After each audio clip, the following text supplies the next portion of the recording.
in the digital crates with DJ C-Town for promotional use only. On the channel of Cool. Like and share and subscribe.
What up, what up? It's the Riggs Park poet, Keenan Amore himself. And I'm chilling in the cut with Mr. Cool and the channel of Cool.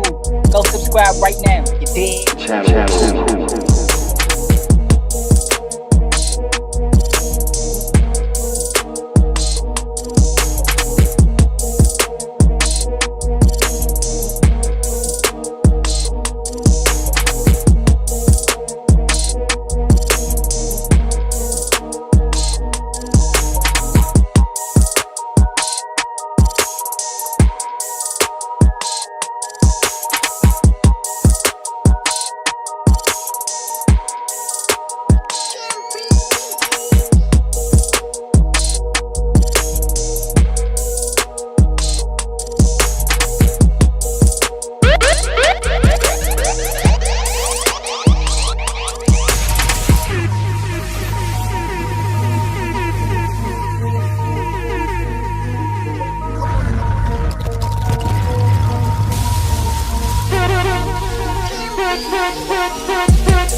Pocket filled up with the product. She go crazy for some product. You was sleeping, I just got up. I'ma rock just like a rocket. She can top, so she a popper. Make his daughter call me father. I can fuck with no coppers. Is a fool who gonna stop us? You a custody, you a shopper. Spinning around just like a chopper. I just popped another shopper. I got 50 in my wallet. I'ma get a helicopter. I'ma block her like a blocker. Smoking on the rocker flocker. Hit him with the blocker.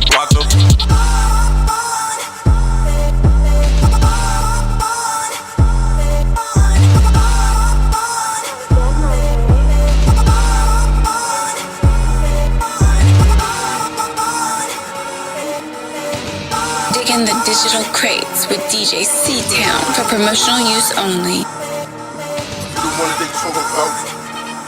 No, I'm not the one. You really stepping up for the coat? If no coat.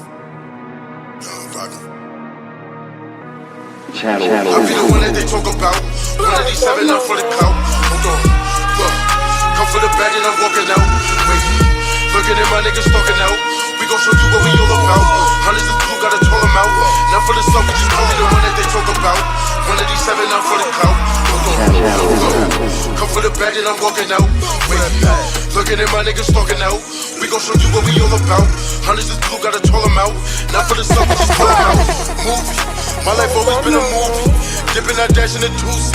Different level, just a new me. You see I'm dripping in juvie. Big spec on Mary with the movie.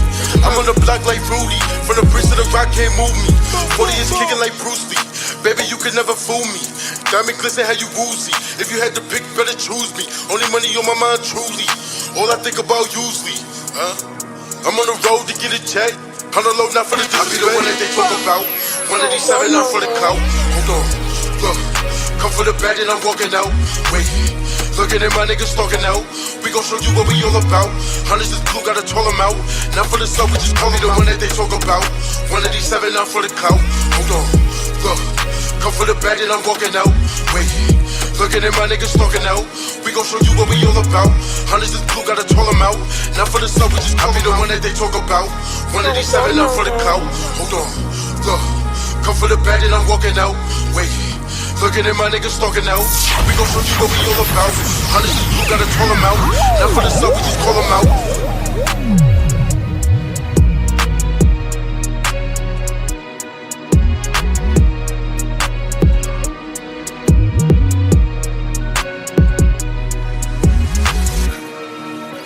Not again, Monet.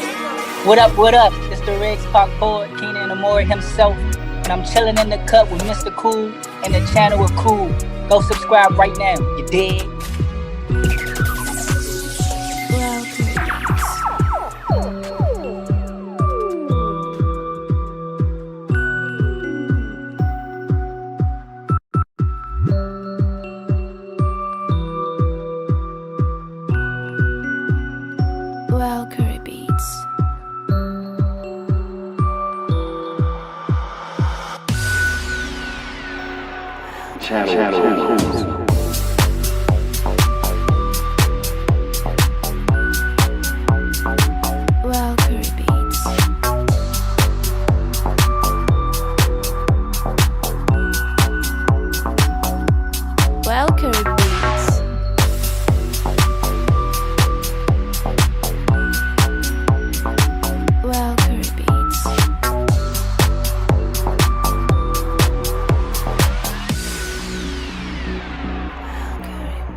Curry Beats.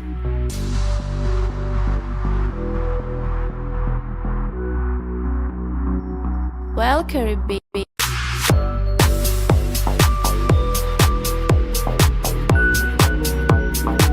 Well, Curry Beats.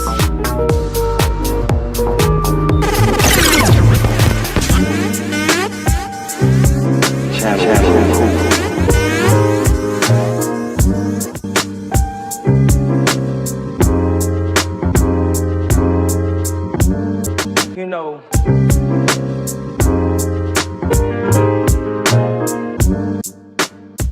DJ C-Town.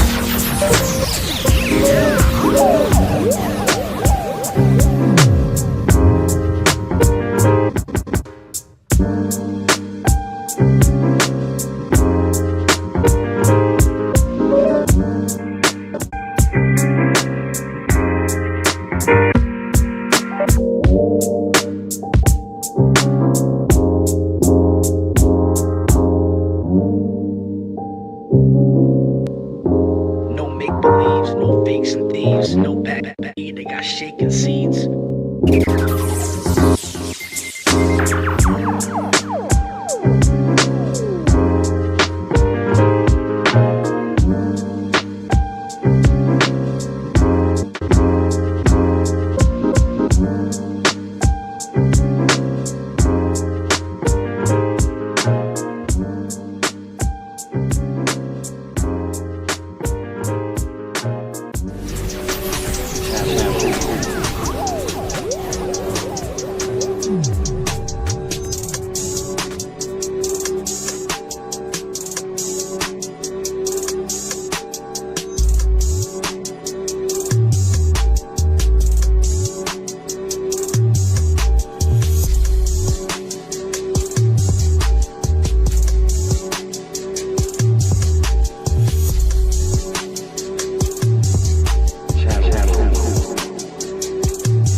Hey, welcome back to Explicit Intelligence, a place on YouTube where intellectual intelligence is spoken explicitly. And of course, you know who I be.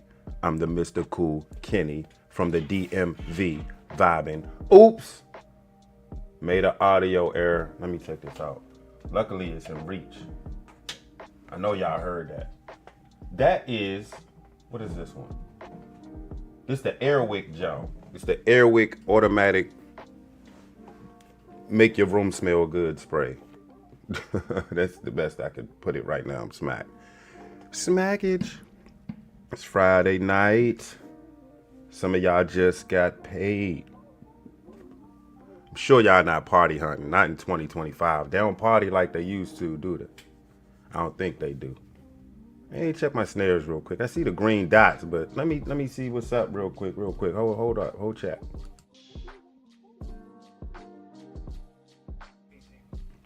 Oh yeah, we good. We sounding real right for the strike tonight. It's Friday night. You just got paid. Some of y'all ain't got shit to do, so you got on YouTube and boom! Explicit Intelligence is in your thread. It's in your notifications if you clicked that notification bell. Make it shine. You know what I'm saying? When you click that bell, make it shine. If you just got a bell, it ain't shining. Make it shine. Put the 2 lines above the bell. That way you know when I go live, you get that notification. Yeah. Of course, you see the topics at hand. Your boy was triggered, man. It started last night. I was triggered. Because I was like, let me just put it to you like this. We're not even talking about the Obamas. We talk about what happened on X last night. You know, Bradley Beal was bought out, of course. And it was cool because everybody expected it. Like, the NBA world expected it. Casual fans that don't know too much about anything basketball is, you know, keeping an eye out for the superstars of the league. They expected it. Everybody knew that Phoenix Suns was looking for a buyout. They wanted clear of Bradley Beal. The only issue was he had a trade clause. Cool. What is a trade clause? A trade clause, only 2 players in the NBA right now has it. Let me say what's up to the people. I know y'all looking at it. I know it's Explicit Intelligence. How you doing? No, cool. You sick? No, I'm here.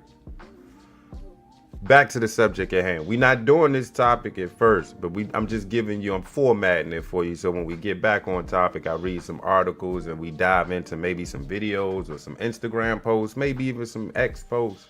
You'll see exactly where I'm coming from with it. This 2-topic live may go 2.5 hours because I got a lot to say as far as that basketball is concerned. As far as the Obamas, this is going to be a quick 10-15 minute.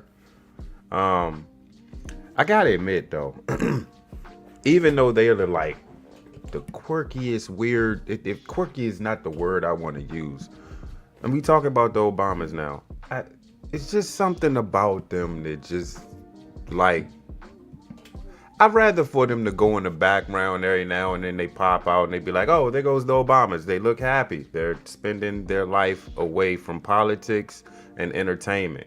But for some odd reason, they keep jumping back in it. Here we go. Michelle Obama has her own podcast.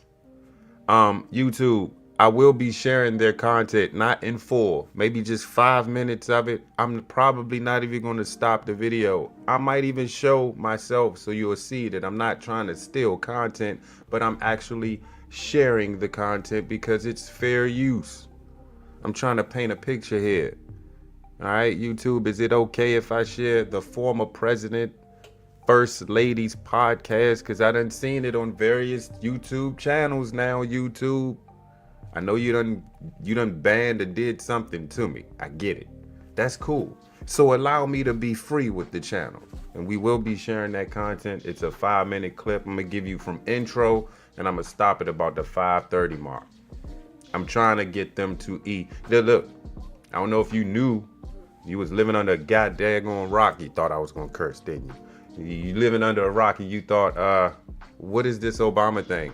Well, rumor had it for about a few months that Barack was having an affair. Well, not even an affair, because supposedly the divorce proceedings was, goings on. Rumor had it that Barack was dating, what's the homegirl name from Friends? No one can help me out. Watch this. Barack Obama alleged affair.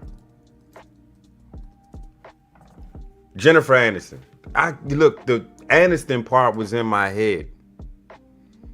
But the Aniston part was in my head, but I knew it wasn't Aniston. It was something else. So when I found Jennifer Aniston, so the rumor had it that, Jennifer Aniston was the flame, right? Apparently, that wasn't true. So, they carried on this. So about 2 months, I'd say for about 2 months, I know bloggers, YouTube channels, and some articles written had the Obamas at a split. I know one of the girls, I think it was Sasha. Sasha took her last name away. One of the girls changed their name, and it was wild. It was weird. It was like, why would you even bother doing that? Just live your life, homegirl, youngin.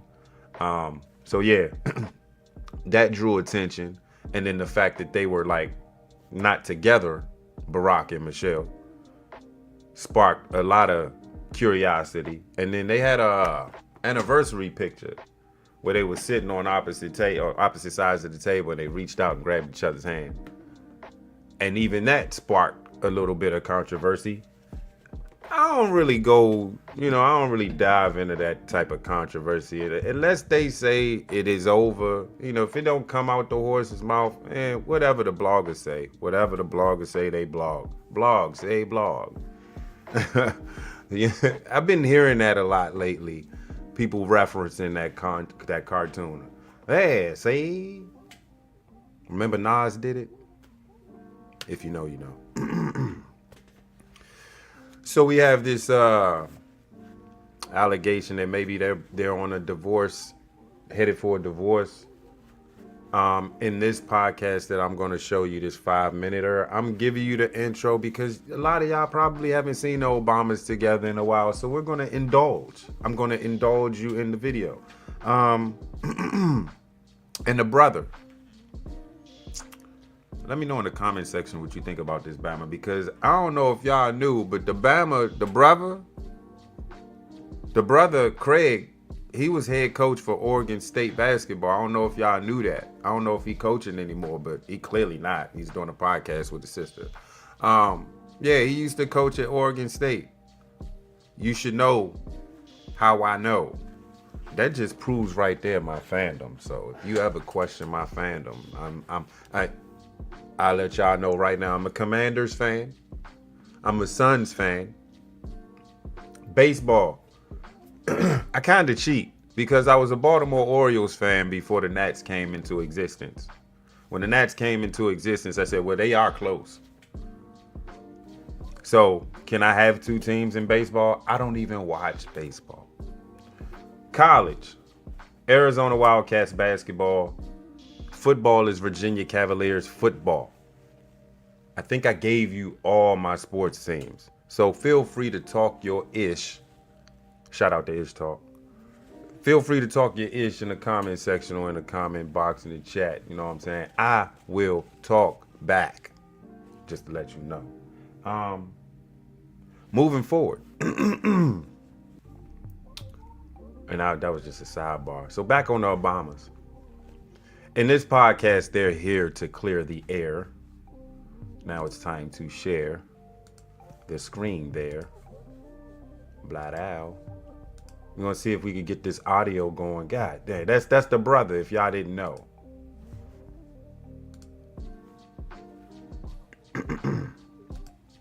That's Broham. Don't go there. Don't go there. We ain't about to do that. We ain't about to do all that. I know what you're thinking. Let's not go there. Let's just play the video. Let them clear the air, and we'll comment after. Man, I got a basic comment. Like, I mean, I could tell you, I think we all should mind our business when it comes to people's marriages and whatnot. I think we should mind our business. I could care less. But since it's been viral and people have been questioning whether or not they were together, even if they lying, at least we have some type of substance. Take it or leave it. You could even break this down. Like, y'all could see the video and be like, nope, don't buy it. They ain't together. She hates him. Because I've been getting a lot of that lately. Or it could be like, dang, Obama might be hated it. Just start the video, right? Okay, you got it. Y'all win. Here we go. This woman came up to me and she was so nice. She was like, can I have a picture? Yeah. And then, so you know how you get the side hug? And she's like, what did he do?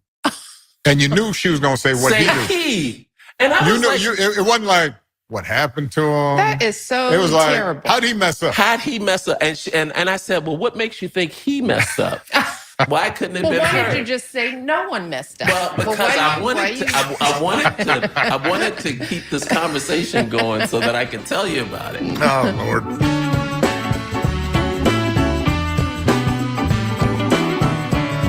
This episode is brought to you by Rivian and Chase Home Lending. Hey, little girl. Welcome to DC, my brother. I am. Hey, look at here, man. I know I dive in on the Obamas because I kept foot on necks with them Democrats. I gotta hand it to them. You know, they ain't that bad of a podcast. I mean, I get it. Attention seeking, maybe. And me, I would stay out the limelight. But I'm looking at the, dang, this joint got 37,000 likes and this joint headed for 1 million views. Y'all need to leave Obamas alone. She obviously is rocking on this podcast. I know in the beginning it was like kind of sketchy. Y'all was like, ugh, this joint cringe. Yeah, she was on some cringe. But I knew what her nuke was. I said all she needed was the husband. She bring Barack on and this a smash hit. And this was what? When was this video done? This was probably recorded a few days ago, posted 2 days ago, and she's already at the 840K mark, 41K mark, excuse me. Yeah, so yeah, lay off her podcast. If this is something they want to do, man, let them do it. It's too much critical hate out there. I mean, leave them alone, man. Please leave them alone. We don't want them in the atmosphere. You see what happened when he got in the atmosphere before the election. He called out black men. I know you hear me though. I know you hear me. You continue the podcast without trying. Don't try to stop this now. Just let it play.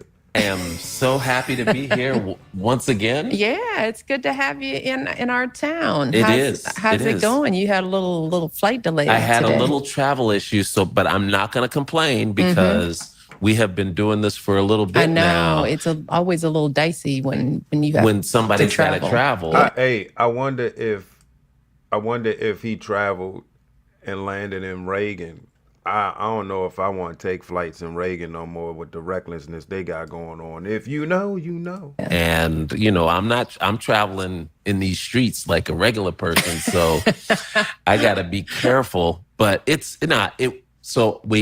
for those of you, it was a little bit of a... Oh, hold up. What do you mean traveling in these streets? Careful. You got to be careful. What you trying to say, bro? I mean, I get it. You right. But I'm saying you got to be so loud about it. Don't be so loud about it. Weather delay. Couldn't fly into D.C. Yeah. Had to divert our plane to Pittsburgh. I ended up staying in lovely Pittsburgh for about 5 hours. And I got here in one piece about midnight. Always grateful. And I was able to head over to my Airbnb without bothering you. I didn't have to wake you up at 1 in the morning. We miss having you stay with us, though. You're such a Airbnb devotee. I am. I've really changed my behavior. But how's this one? This one's really nice. This one's really nice because it's just ordinary. It's like an ordinary spot. It's Are you not in a neighborhood grand. this time? I'm in a neighborhood. Can walk around and right across from a church. How far are you close to us? I'm about 2 miles from here. So it took me like 20 minutes to get here this morning. Right, that's good. It's really a neat. It's good to have you here. It's good to be here. And we've got a very special guest today. You know, let me stop and say very special. Someone near and dear. This is the episode that everyone's been waiting for. Because with bated breath, because we have my brother-in-law, husband, my man, the former president of the United States. He made time in his busy schedule to come on IMO. Busy. We are just so grateful. We have the former president of the United States. We are honored to have Barack Obama join us. Barack Obama, can you join us on Come our on set? out here, brother. Welcome to IMO. Look at you. How are you? Wait, you guys like each other? Oh yeah, really? Damn. So the nice. rumor mill. It's my husband, y'all. She took me back. Hey, bruh, I ain't even going front, bruh. I see how he got us. Black delegation. I see how Barack got us, bruh. Look at he still got it, man. That's scary. He still got it. But check out the handshake with the bro. Just check out this right here. This is what I want to keep right here. This is the point that I want. This how he got us, bruh. Look, this how he got us. I wish I could do this in slow-mo, but check out Barack. Just Barack right now. That's the rumor mill. Did you hear that? It's my husband, y'all. Did you hear the clap, bruh? No, wait. Nah, did y'all hear the clap? The impact of DAP. Y'all don't understand. No, we gotta go back. Y'all didn't hear the impact. Listen for the impact. United States. We same room together. Ho. No, I don't want to do it like that. Back. How are you? Wait, you guys like each other? Oh yeah, really? Huh? That's so the rumor mill. Jay, tell me that ain't no good DAP right there. He got it all down packed. He was trained well. What are you talking about, cool? Hey, did you peep? This is the part. See, I catch too much. Did you peep? Michelle asks Barack, "How are you?" And what's she looking at right there? What's she looking at right there? You catch it on the pause. I told you I was good with the pause button. But hey, peep what Michelle say when they get up and shit. Just peep. Join us. Barack Obama, can you join us on Come our on set? out here, brother. Welcome to IMO. Look at you. How are you? How are you? Wait, you guys like each other? Oh yeah, really? Huh? That's the rumor mill. It's my husband, y'all. She took me back. He said she took me back. Now don't start. I can't. It was touch and go for a while. It's so nice to have you both in the same room together. I know, because when we aren't, folks think we're divorced. Hold up. Let me tell you, bro. first of all, Hold up. see, I ain't want to do all the pause. Now don't. I did not want to use the pause for this video. I really wanted to play it out because we got about 2-3 minutes left. But Pete Barack, I mean, the outfit, cool. Outfit real chill. You can't go wrong with that. Nice watch. Put a bracelet on maybe. And you in there like swimwear, bruh. No socks. Probably got the little jonts, you put on your feet. Still, looking comfortable. That's not my problem. It's what he does after is what my problem is. Start. I can't. It was touch and go for a while. It's so nice to have you both in the same room together. Ow!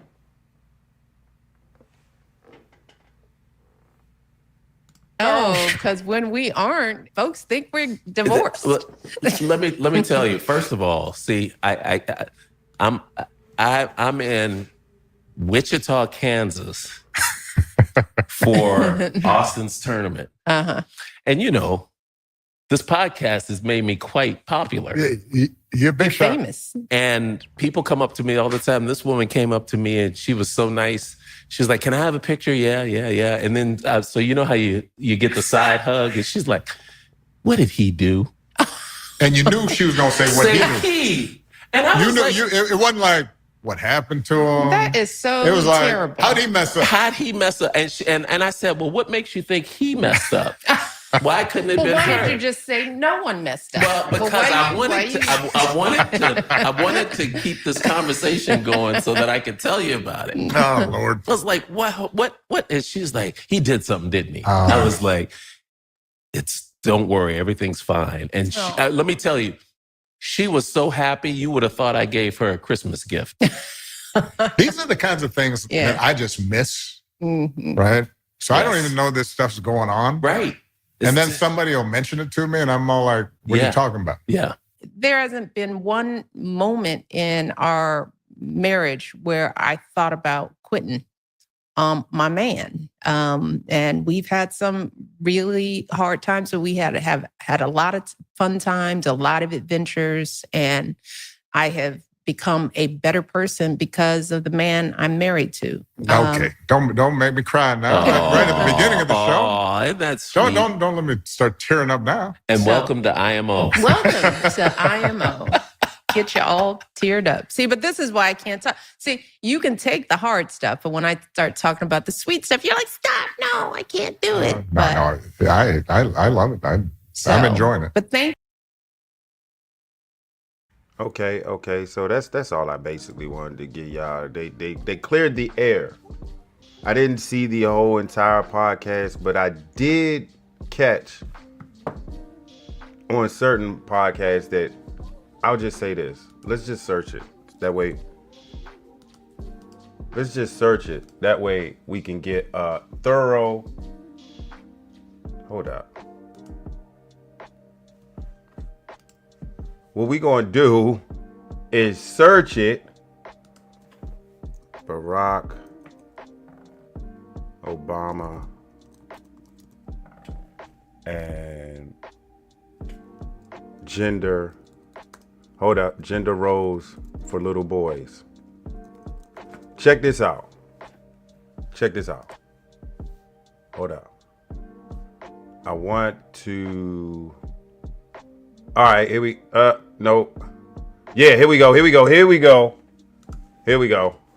I'm going right to it.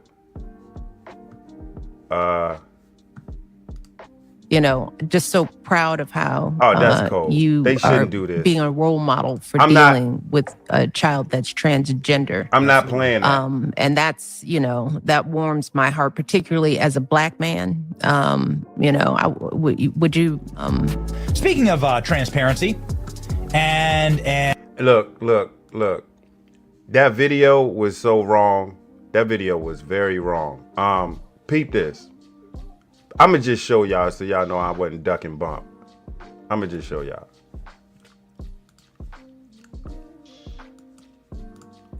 Just so proud of that's how not right. You are being a role model for dealing with a child that's transgender. Absolutely. And that's not right. That right. Warms my heart, particularly as a Black man.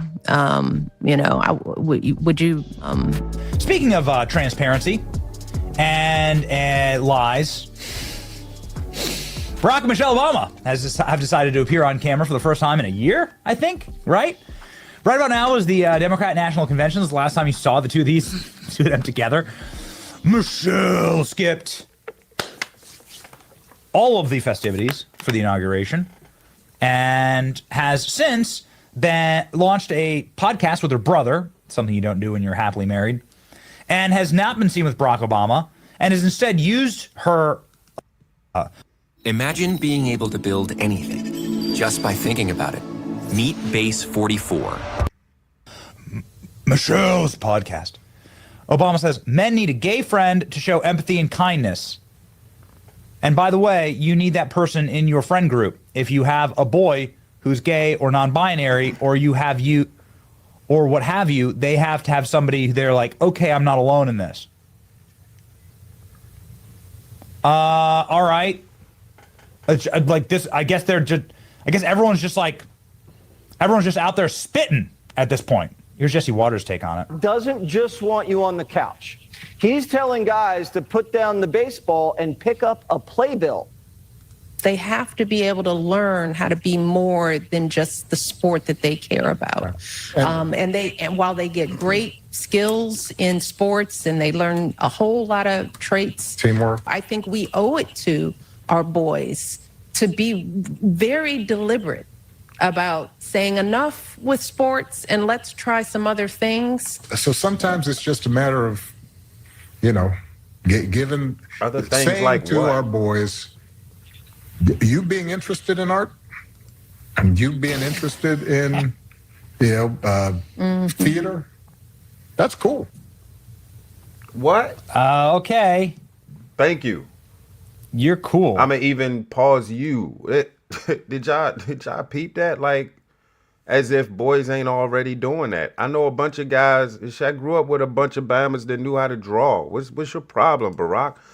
I know a guy. Shoot, I don't know if he's still doing it, but he was good at doing comics. He drew comics and he thought of this whole cartoon. I forgot what it was called. Hey, the show was actually gonna be called Reckless. And he drew us as characters, and all we had to do was come up with a script. We didn't do that. But yes, I knew people who could draw. I know people who were involved in science. Name it and claim it. What is Barack talking about? Boys ain't it? We just not into sports. Hey, our podcast. I'm just not into sports, bruh. Cool that out, bruh. You whack for that. I'm gonna let homeboy break it down for a little bit, and we're gonna go off to the next topic. For being a theater kid. This is what it was all about. We do definitely got to hit on that, right? This Bama said he think boys should have somebody of another, basically a gay person on their team. Do you think that will work? Young, straight quarterback, star quarterback at high school. I mean, I don't mind. I have gay friends, but I don't. It's weird. You have gay friends, but I don't hang around with a lot of my friends. I'm usually solo dolo, but I knew of gay folk. I hung out with gay folk. They cool. It's not a thing. It ain't taboo. You went out, you got a group of folk, somebody's gay.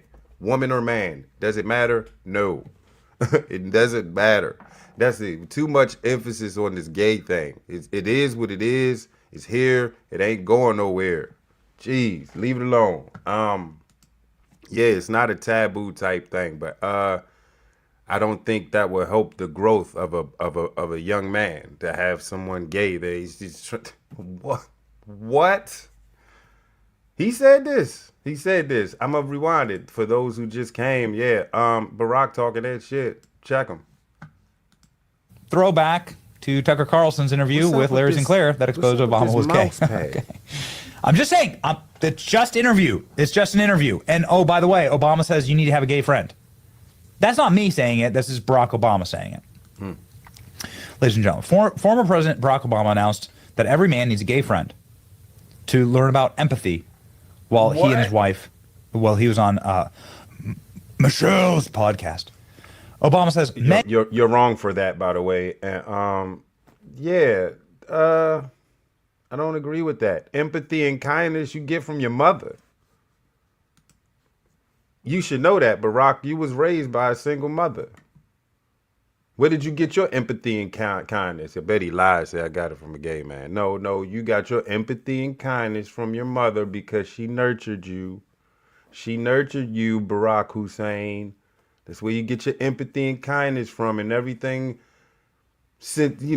motherly love. You get that. I got it. I was raised by a single mother. I know this. No, I don't need empathy and kindness from the same sex and gay. Period. No other explanation. Men need a gay friend to show empathy and kindness. And by the way, you need that person in your friend group. If you have a boy who's gay or non-binary, or or what have you, they have to have somebody they're like, okay, I'm not alone in this. All right. Right. It's like this. I guess everyone's just like, everyone's just out there spitting at this point. Here's Jesse Walker's take on it. Doesn't just want you on the couch. He's telling guys to put down the baseball and pick up a playbill. They have to be able to learn how to be more than just the sport that they care about. And while they get great skills in sports and they learn a whole lot of traits, teamwork, I think we owe it to our boys to be very deliberate about saying enough with sports and let's try some other things. So sometimes it's just a matter of no, you're not gonna get no baseball or football players saying, "Hey, I'm done with this. I'm gonna try something different." You're not gonna get that. You're gonna get an angry teenager who's going to rebel if you force him out of sports to get into dance. Why don't you keep him in the sports and show him dance? Just feed it to him. You just feed every activity and event to the kid. I was open. I played zone football. You name it, I done did it, man. I done played in 3-on-3 tournaments, basketball. I done went to I went skiing.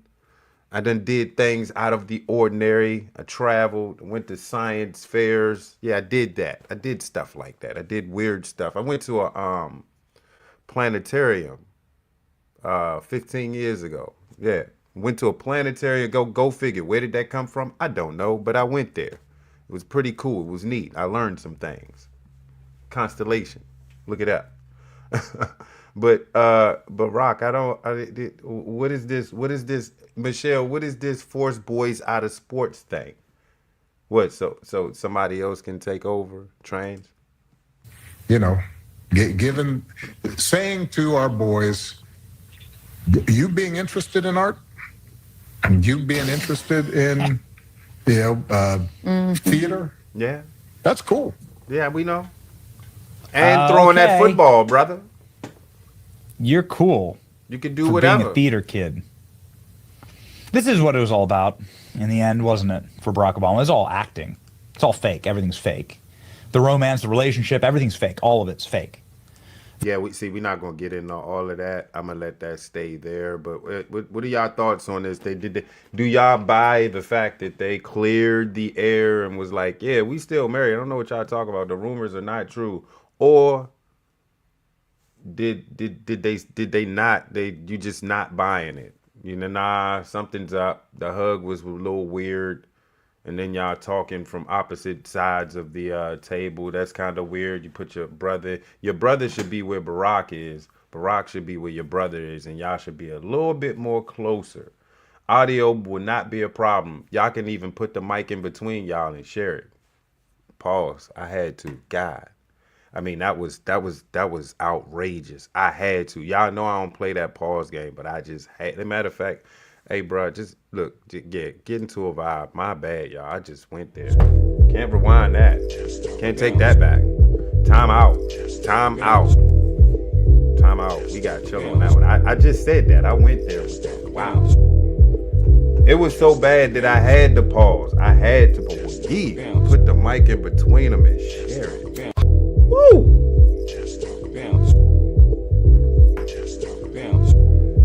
Yes. I had to. We got to take a break for that one. That was just wow. That was wow, bro. Wow. I should take a break for that, but goddamn, sheesh. Told y'all this gonna be a very lengthy live. Take y'all to TikTok. Do I need TikTok or do I need X? Am I back? I'm back on X, right? X should come out. Get me on. I should not have to log in. I was trying to do a live on X. Yeah. I probably got a rack of messages too. Okay, so we here. Bet. I don't even know if this is.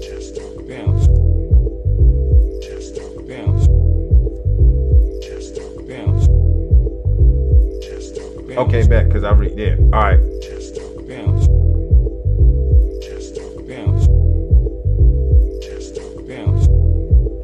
Okay.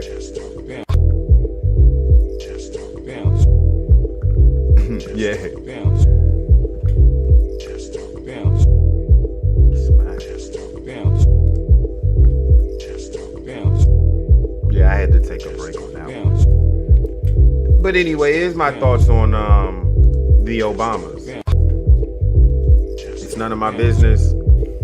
I don't care if they're divorced or married. Because let's say this: what if indeed they are divorced? They're getting a divorce. It's in the works. Then what? They're not getting the divorce. Then what? Can y'all hear me? My bad. Final thought. I'm gonna run it back just in case you didn't hear me. But yeah, none of this matters to the American people. It is a cool podcast. I'm not gonna hate on their podcast. I know a lot of people hated on their podcast. Oh, she not getting the views. Hey, she up there with Candace Owens? Let me check that. Let me check that YouTube one more time, man. Let me go to Michelle Obama's podcast. Let me check her numbers out. I'm gonna give y'all the analytics of Michelle Obama. We're going right back to your page, girl. So, look, I should subscribe. See, they clown the little hit pieces. Excuse me. I should give her a subscription, but we not going there. I will have a share so I can walk y'all through it. It wouldn't look like I'm just talking. And we gonna do it like that. Man, so far so good. The internet is by y'all. I got a new router, so I guess I did a test to see if it was rocking, and it was rocking. So here you go. Y'all probably can't see that. Let me blast from the past that jump. Let me take myself off the screen there. Excuse me. Sheesh. Y'all probably can't see that. But Michelle Obama YouTube channel, she has 312,000 subscribers. It only took her 110 videos to do it. Some of y'all is on 500 videos. I know I am. And I only got 2,000 subscribers, but I ain't no Obama either. She even got an Instagram and 10 more links. What links you got, Michelle? She got a Facebook. She got an X. She got an I. It's funny she on X, and X is she got an IMO website, an IMO on Facebook and Instagram and on X. She got an IMO on TikTok. Homegirl is on TikTok, Spotify, Apple, and Amazon. What you gonna say there?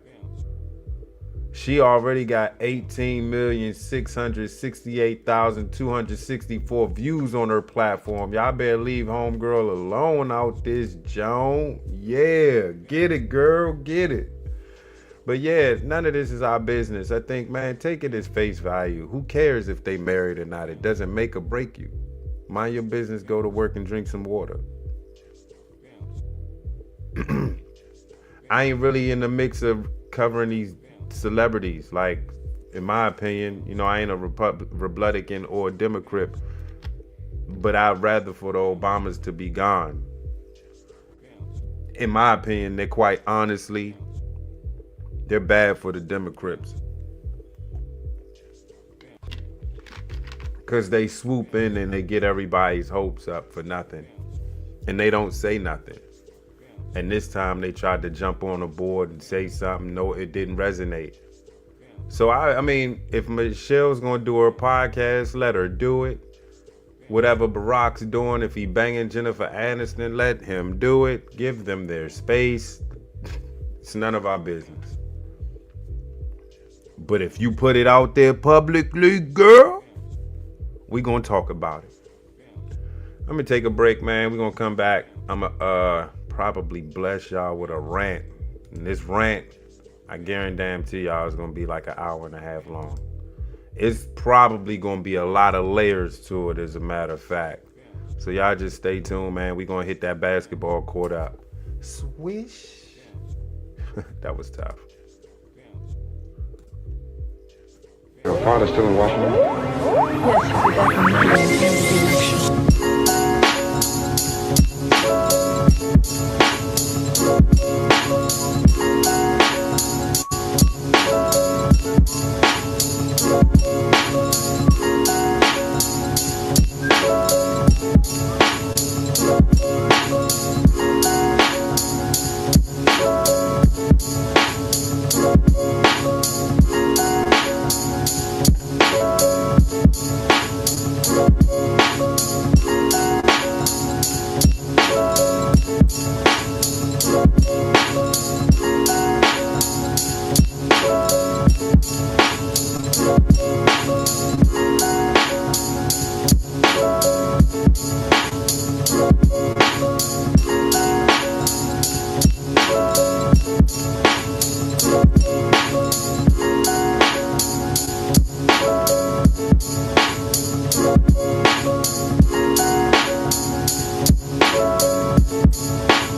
Valkyrie Beats.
Archives for your ass. That's an archive right there. KSPN is an archive. That's definitely an archive. Everything you see is an archive. Archive.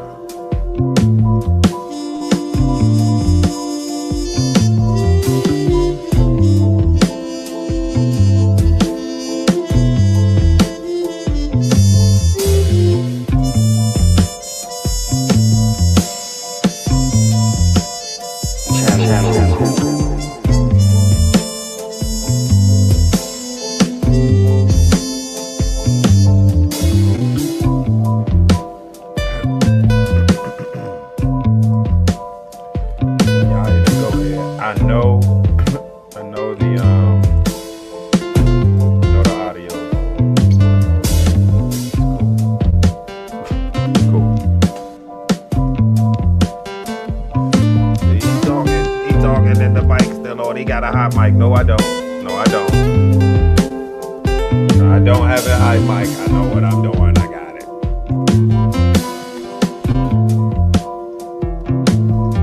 What is this? Oh, that's currency.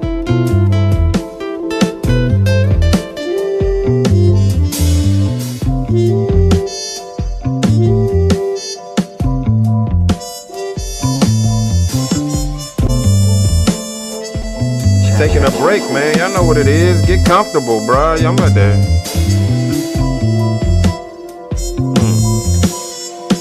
Cancel my NBA League Pass. It's my ass. NBA League Pass.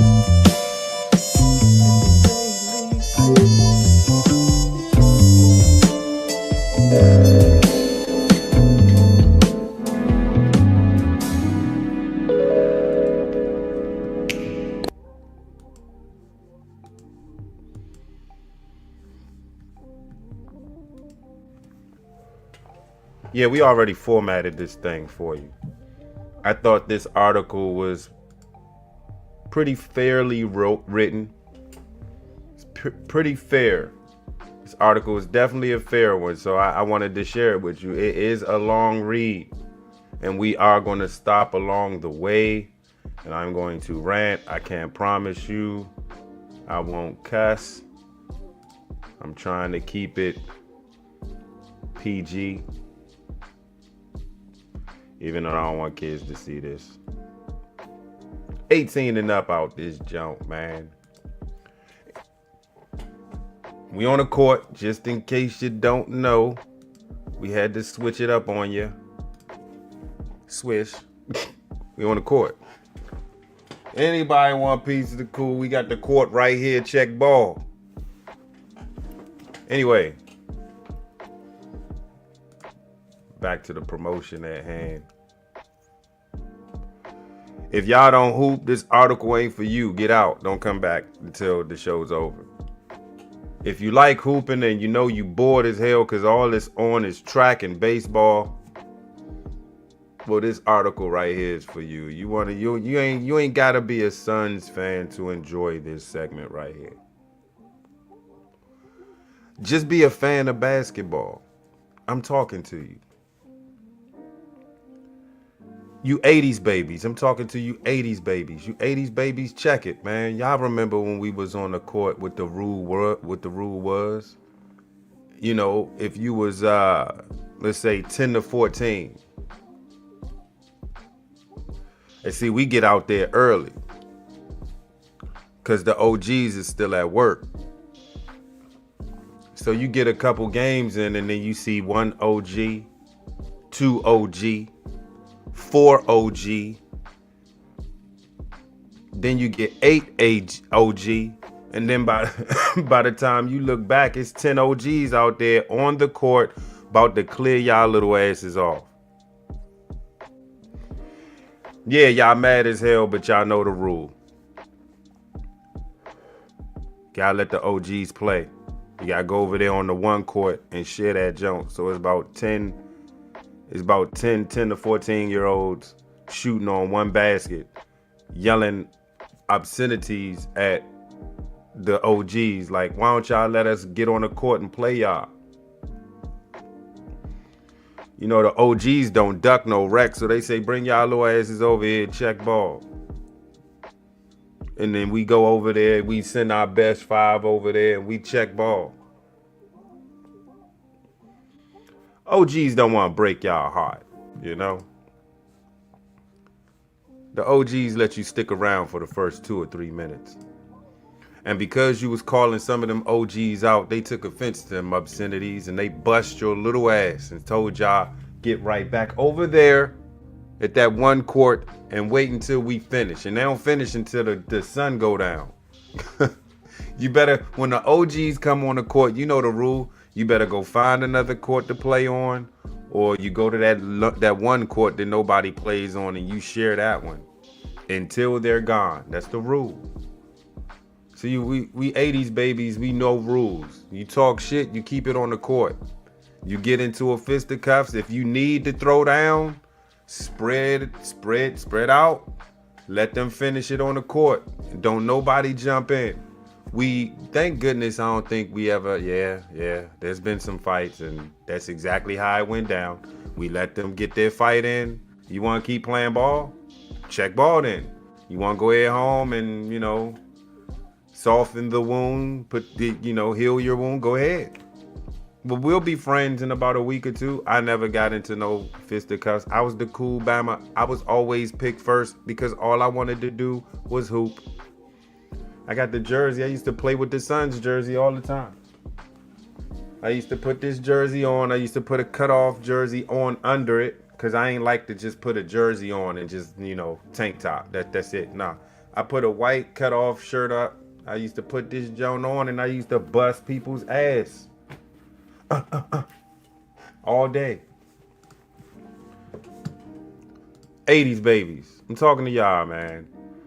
Because I want to get your real take on this. 70s babies too. I want to get your true take on this. We don't need to put the explicit intelligence banner up, man. We good. We just gonna read the article anyway. So, in case y'all casuals don't know, the Phoenix Suns have been trying to get rid of Beal since the beginning, probably like the beginning of this season. They couldn't because they know that he holds the cards of a trade clause. The trade clause is him approving any trade. He actually get to go wherever he wants. So when Phoenix made this trade with Wizards, he took it. Don't forget that. He could have told the Wizards, nah, I don't want to go there. But he took it. I want y'all to see a pattern with that too. This was written by Nathan Jones. The Bradley Beal farewell showed us who we really are. There's some truth to this article, but we'll see. In a time where we demand accountability from the Suns fans need to look in the mirror too. I woke up in the morning after Bradley Beal was bought out feeling gratitude. I know that Phoenix Suns fans were waiting for the Big Three era to officially end with a whimper, and that the stretched out process made it even more frustrating. So what happened? We traded KD to Houston. I'm sure everybody knows that. We finally bought out Beal this week. When the news came down, it felt like we could finally move on from something that had been over for months. And for some of us, even longer. We are left with a lot of questions of accountability. More digital has been spilled over the question of who is ultimately responsible for what surely stands out as one of, if not the greatest failings for the Phoenix Suns in their long history. I like the bars in that, bruh. The front office, coaching staff, and players have all taken their lumps from the media. Sometimes it's fair, sometimes it's not. Let me see something.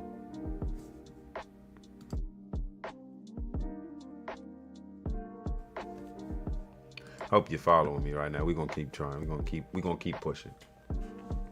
What I want to talk about though is our accountability as fan community. I've been a Suns fan since 1980s, the 80s basically. I'm an 80s baby. Nah, he probably older than that. He said he's been a fan since the 80s, so he probably was born in like 74, 75. And one of our biggest points of pride has always been that we are awesome fans. We are.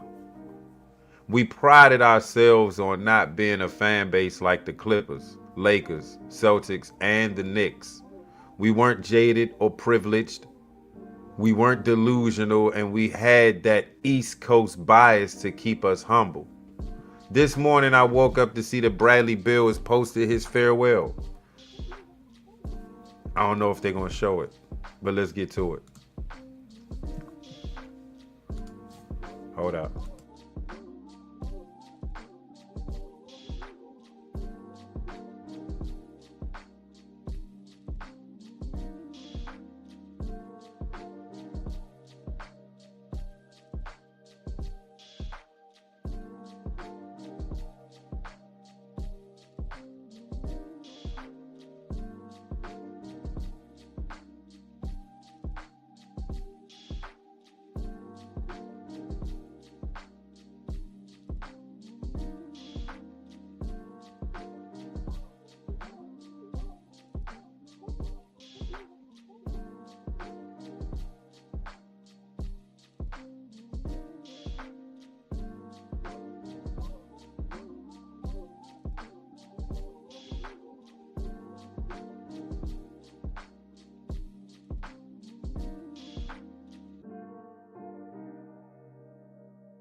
My bad. So I don't know if y'all seen all the posts. But Tyus Jones with the A-man laughing emoji. Trae Young said, not the deuces laughing emoji, but this right here. Bam Adebayo even posted the laughing emoji.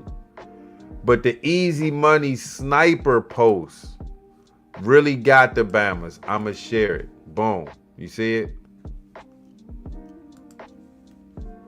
Amen. Not the deuces. Laughing emoji. That easy money sniper jump. That's what triggered me. That's what got me.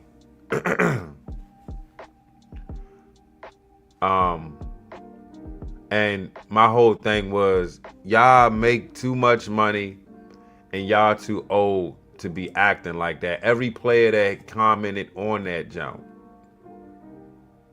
So we're going to read the rest of it. What followed this simple peace sign emoji was an online explosion from Suns fans and NBA players. The reaction is telling. Immediately, players like Kevin Durant, Trae Young, Bam Adebayo, Tyus Jones, Josh Okogie, and Andre Drummond commented with laughing emojis. Hell, even Damon Lee, the most positive Suns player ever, got in on the fun. The Suns community reaction was not great. Within minutes, they were getting into heated back and forth diatribes with Kevin Durant, clutching their pearls at how shameful the behavior of Brad Beal and Kevin Durant is as they make their departure from Phoenix. I was one of them. I told them straight up, Brad, all this right here, it's uncalled for. I don't even know what it means. But I'm sure Suns fans are going to take it the wrong way. And I'm like, you 37, you already multi-millionaire. You go wherever you want to go and play wherever you want to play. Why are we fanning the flames? I'm a fan, so what I'm supposed to stay quiet like that? Nah, I woke up to the same shit. I was triggered, so I went in that comment section and went straight to him. I hate to break it to you, Suns fans. We own this one, and it's a problem we need to fix. Nah, not really. We knew it's always every city has this. We got a couple of bad apples in our community that can't handle transactions or change, regardless of what it was and who it was involving. Those little group of Suns fans are like, this is the best analogy I can put. Black fatigue, right? I would rephrase that and say ghetto fatigue. Comes in all shapes and sizes and races, right? Ghetto fatigue. Suns fans. No one likes these. But you know what the problem is? NBA players listen to these folks in all cities. That's Houston, that's LA. LA got the same group of fans that troll. Suns got the same group of fans that troll other teams' pages and do the same thing. I'm doing this because this that grimy little cancer ball. I just gave you the big ball. The fans, the community, the real fans. You got these little goobers that ruin it for the bunch. And that's why I was triggered on this post. I don't owe no apologies to nobody. They make enough money to log off and go buy a car and tell the fans that you know what I wanted to do. I ain't gonna say it. I'm trying to keep it PG-13. Let's keep it down. Disclaimer. If you're a fan who loves the Suns, watches the games, talks shit about the games with your friends online, gets overly emotional with each win and loss, or has a job that requires that you write your opinion about the Suns, this is not for you. Don't yell at me about how the fans pay the tickets and we're the customer and we deserve effort from our players. I know, I agree. If you've always kept it within the confines of what happens on the court, the following is not for you. Keep that in mind, Suns fans, and keep that in mind, folks out there listening. Let's continue. Bradley Beal owes Suns fans nothing on the way out of Phoenix. That's why when he chucked the deuces, I commented on the deuces. I was like, man, I hate that the experiment failed, but you got what you wanted. Good luck for the rest of your careers. I could go to that post. I posted it on IG. I gave him a good wishes on the way out. Honestly, I don't know if y'all heard me say it. I ain't want to trade to Bama. Even before we bought him out, I was like, you know what? We did this 3-guard thing before with who was it? I think it was Jason Kidd, Kevin Johnson, and it was Frank Johnson and Elliot Perry. We did the 3-guard monster before and was successful. Why not try it again with Bradley Beal, Jalen Green, and Devin Booker? I was willing to try it out. I mean, we owe him 50-something million. We might as well put him on the court, right? For 2 years, rather than pay him over the 5, they stretched him. I don't know if y'all know what a wave and stretch is. So basically, we gave him, he gave him 13 mil, and then we waived and stretched his contract out. So we basically told him, go find the team that you want. When you find a team, we're going to waive and stretch you for 5 years. So the Clippers are paying them, and the Suns are going to be paying Bill for 5 years. I want to say that's what probably got the laughing emojis. That's what sparked the laughing emojis. But I think the laughing emojis were going towards this group of fans, and I'm not a part of this fandom. Let's continue the article. I see a whole host of fans who are angry that Bill didn't post a respectful, politically correct, bland statement graciously thanking Suns fans for a wonderful time in the Valley. I don't think he owes us that. The deuces was enough. It was KD that sparked the flame. Give me a second.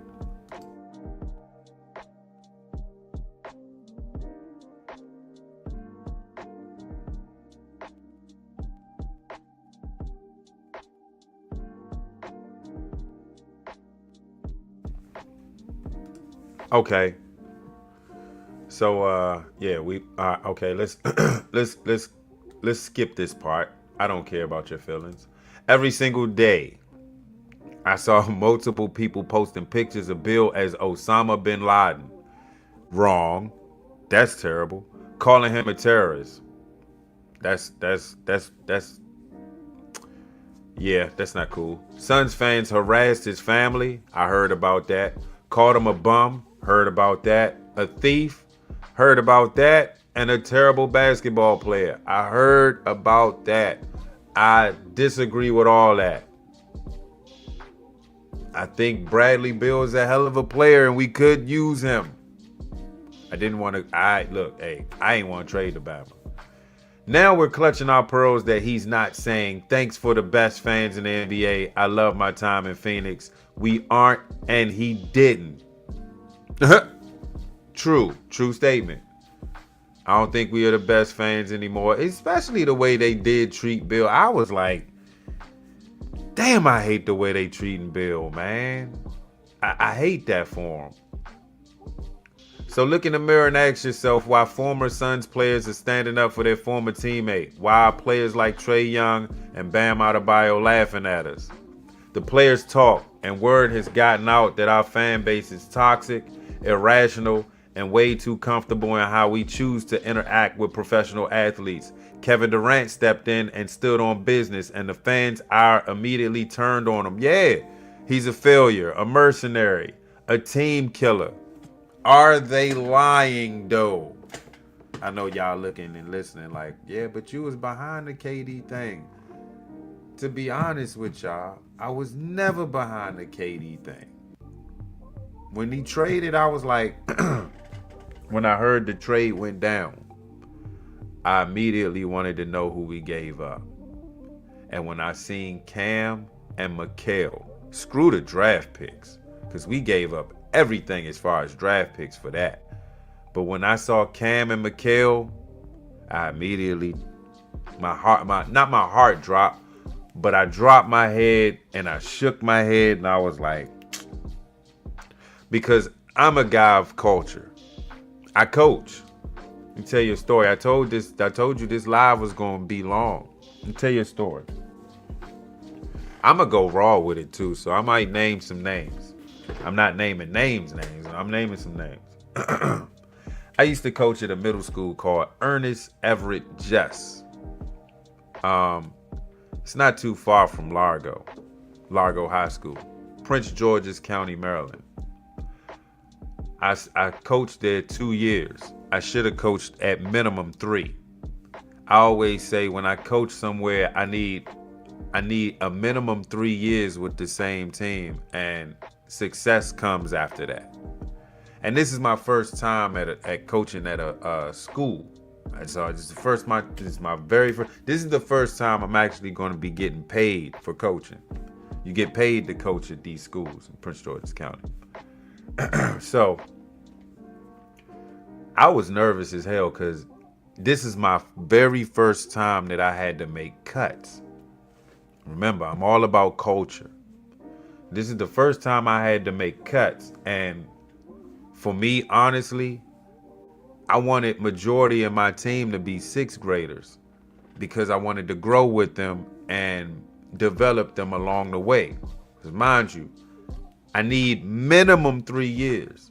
But if you're going to stick with me for the long haul, then we going to run ourselves a program. And, championships and wins comes after that. But immediately, I made my cuts and we started off rolling. I mean, I think we finished that season 9-1. 9-1, and we won the Kelly Miller tournament in DC. They wanted to split my team up because I had a team of like 12. I might even had a team of 14. No, 15. I had a team of 15. 3 girls I picked up and I used as like managers. But they still got on the court. I had to force one of them out because she was not getting off that bench. I was like, you ready to play? We already up 30. I said, you ready to play? You might as well get in there. We got 5 minutes remaining. No, she gave me no. Eventually she got in and had some fun. It was too late because by the end of the season, she turns around and asks me, can you work on my game? I'm like, you in the 8th grade, you going to high school. I can work on your game, but you're behind the 8 ball, lady. But we can do something. She didn't show. Culture. We finished 9-1 that year. My second year, I think we finished. No, I'm sorry. Run it back. The first year, I finished 8-2. Lost in the playoffs. That was my second loss. The second year, we went 7-3. We lost in the playoffs. We were 7-2 going in the playoffs. If we lost in the playoffs, that was my third loss. Because I finished. So culture. Second year, I got the same team. I only lost like maybe. I lost 2 8th graders. We call them seniors. I lost 2 seniors, and everybody else came back. No, actually, I'm sorry. I lost at least 7 or 8 seniors. A lot of them weren't strong players, but I did have a top 10 in the nation. No, top 100 in the nation. She was top 100 in the nation, top 10 in Maryland at 8th grade. Yeah, so I had one of them on the squad. So neither year I won the championship, but I had a 6th grader in which I had coached when she was even younger, when she was 8 or 9. She's 8th grade now. But before in her 6th, after the 7th grade year, after the season was over, I told her, I said, hey, it's me and you next year, kid. You're just my starting point guard. She started point guard from 6th grade, 7th grade, and now here's the 3rd year, and I'm telling her, we winning the ship next year. You ready? She was big smile. She couldn't wait. Fast forward to September. Now, usually we have a coaches meeting. Culture. Remember what I'm telling you. Culture. I'm all about culture. And now after 2 years, I've established some culture. I'm now 19-5. I won the Kelly Miller tournament. Kelly Miller tournament wasn't ran the second year, so we didn't attend. We lost in the Largo tournament. Yeah, we lost that tournament, but I don't think it was like a tournament. And then they had us playing high school teams, so I didn't bother. So the third year, September come around, I emails the AD. AD, what it do? Season's about to start. I'm noticing October's right around the corner, and we usually meet. We like a week or two behind. We usually do a coaches meeting. She emails back, oh, I'm sorry, coach. I meant to tell you we're going another route. We're letting so-and-so coach. So thank you for your services. Boo, boo, bap. Man, let me tell you, my heart completely dropped. They didn't win the championship that year. They didn't have their head coach. Culture. What if I had stayed that third year? Would we have won? Because I was about to get a whole new army of sixth graders coming in, because I worked with them when they was in the fourth and third grade. But I got fired. Culture. I'm all about culture. If you can solidify a leader, coach, that can establish hands in soil and create a culture for your team, especially in youth sports or middle school or even high school. Shout out to the high school coaches that's been there past 5 to 10 years. Your AD, your principal, your school loves you. Your director loves you. They keep calling your volunteer coaching. I want to go there, but be getting PG-13. They calling your volunteer coaching butt, and they telling you, what's up? You coming back for next year? And you gladly tell them, I will be there next year. Establish a culture. Lake Arbor Community Center. We established a culture, a winning culture there. It wasn't just me. Although I can say we won 3 titles there. We established a culture there. Me and a few host of coaches. And we were all on, we were all on one page. We had different age groups. I had the 5 and 6 year olds and 8. Somebody else had the 10-year-olds, so I had to make sure they was right for him. I get my kids back at 12, so I got to make sure the 10-year-old coach does his job, so when I get my kids back, we ready. You don't have to run my offense, run your offense, but make sure they doing something. Because when we come back, I know they're going to be ready. They know how I rock. And then I send them to 14-year-olds. It's a different coach, but I'm getting them ready for the next level. Culture. So the Suns fans had a culture before this. We going back to the article. But remember this. Remember the fandom. That right there. So we're gonna rehash that one paragraph to get y'all back on track. The players talk, and word has gotten out that our fan base is toxic, irrational, and way too comfortable in how we choose to interact with professional athletes. That's not just the Phoenix Suns fans. I've seen it all over. Like I said before, it's nationwide. It's global. Ever since social media has been put in the forefront, it's been global. And the fact that they interact back, it's fair game. That's why some of this article I don't agree with. Kevin Durant stepped in and he stood on business, and the fans' ire immediately turned on him. We did. And they were right. He's a failure, a mercenary, a team killer. Look at his track record. You see how long it took for Oklahoma City to bounce back from that loss? You want to take it there? You see how, Golden State was another monster. That's where he was successful at. But Brooklyn, they're still going through it. And I feel the Phoenix Suns fans right now, because they feel like they're going to end up like Brooklyn. But so far, so good, right? We just got to see what they put out in the fall. We got Jalen Green. We got what is my man's name? Dylan Brooks. We got a nice 18-year-old Bowl. We should have kept Bowl. There's a couple of players I think we should have kept from this squad. I don't think we should have traded KD, but who's you know? Who am I? I'm not no GM. I'm just a fan. But KD blew me with that laughing emoji. I'm like, damn, man. I get that y'all are against the ownerships, the higher ups of the NBA, but don't forget, y'all got positive fans that was rocking with y'all.